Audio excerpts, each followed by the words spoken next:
Welcome back to Race to Win, the sailing podcast. I'm Julia Berg, a Seattle sailor currently podcasting from Guam, USA. In the 2 years that the raceQs phone app has been out, the most common question we've gotten is, why can't I watch the replay on my phone? The short answer is that Google Earth did not support mobile replays. So that meant if we wanted to make some sort of mobile replay on your phone, it wouldn't be in 3D and it would just kind of be a dumbed down version of what you saw on your desktop. So we all waited.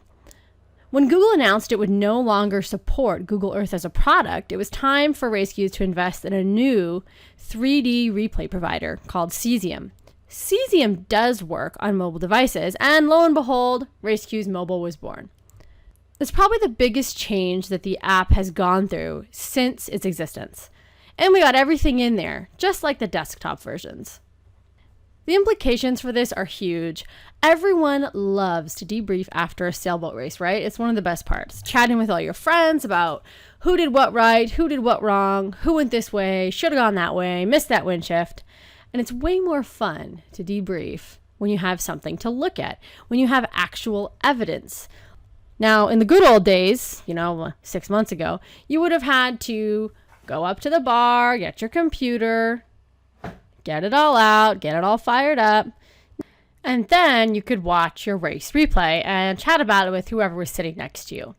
Things are a lot different now. The replays are right in your mobile phone. That means that you can do the debrief as soon as the race is finished. Let's take a quick look and I'll show you what I'm talking about. The mobile version of raceQs is exactly the same as the desktop version.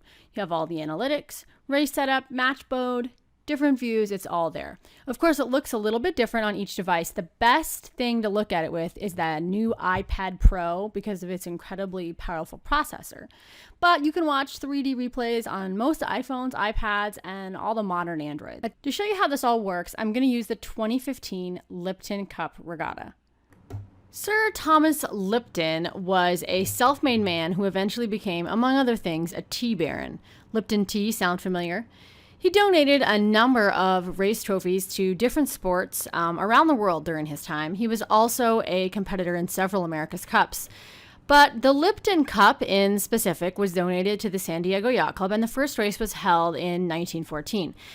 The format has changed many times over the years, but at the moment, what they're doing is using a fleet of J105s. All of the boats are meant to be the same. It's one design racing. And just to keep it extra fair, each team isn't assigned a boat for the entire regatta. Instead, after every single race, they actually pull up to a floating dock in the middle of the harbor and they change boats. And they do it really quickly. Grab their sunscreen, grab their personal items. The whole crew runs over to the next boat. Takes about 5 minutes.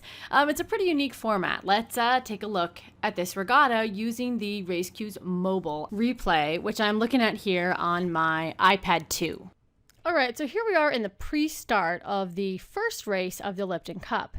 And I have San Diego Yacht Club selected, who was the host for this race. It took place in San Diego.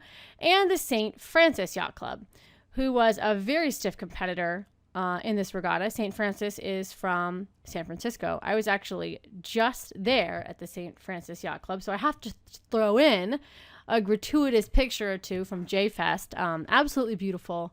Both great places there in California. So here they are, getting ready to start their first race. St. Francis and San Diego Yacht Club, both very confident. Remember, these are like the top amateur sailors from these clubs. Down here, both at the pin end. And let's get a little closer view here. Okay, so San Diego had a slightly better start, just a little bit. So they are ahead. It's pretty much neck and neck. So St. Francis knows that they are behind. And when San Diego tacks to cover the fleet, St. Francis goes out here on a flyer, gets lots and lots of clear air, and is just way out there by himself. So now let's see what happens. Here comes the moment of truth. Ooh, they made it just a couple meters ahead. If they hadn't been able to get in front of those boats, look at how badly they would have gotten stomped on. So St. Francis is first around the mark as they head off downwind. And these boats, it's just so competitive.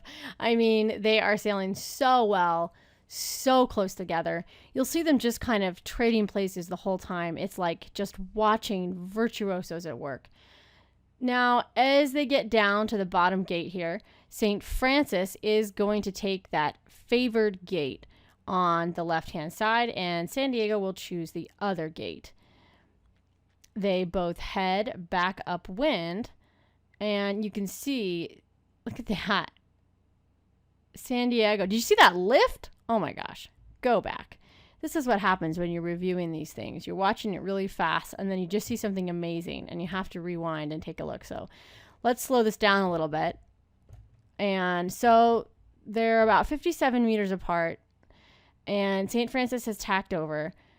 San Diego is coming, and just watch this. Look at that curve to their track. Look at that lift. That's incredible. Now, it stands to reason that they might have had some local knowledge here, because that is one heck of a lift, and they are gonna have to just duck right behind. Oh, look at that. St. Francis tacks right on top of him, says, "Take that." And San Diego goes, "No way, I'm out of here." And is gonna head out towards the ley line. Now let's see what happens here. So they're really just kind of neck and neck. Come in. St. Francis is still well ahead. Now, St. Francis goes on to end up winning this race, but San Diego Yacht Club actually wins the regatta. And if you want to, you can review the rest of these replays, and you'll see that San Diego Yacht Club seems to have consistently better speed downwind, or at least that was our analysis. They can drive a little bit deeper and still keep their speed up. So as they come into the finish, I think pretty sure this is what this is. Obviously, we don't have the dock in our replay, but you're going to see them all bunch up together and stop. And it looks to me like this is where they are switching boats.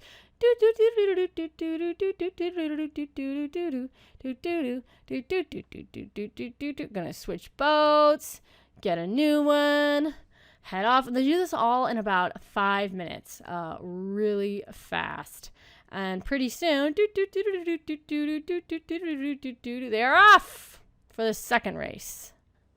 The point is, this is really cool, and it's really cool to be able to see it on your iPad or your phone right when you get back to the dock. Oh, so one more thing. I want to make sure you know how to find your replay. At the moment, you can't get to the replay right from the app. That would be cool, and we're working on it. But what you do is you have to click the replay link like you would have clicked on your computer. So in this case, the Lipton race replays are posted on the San Diego Yacht Club website, so I access them there.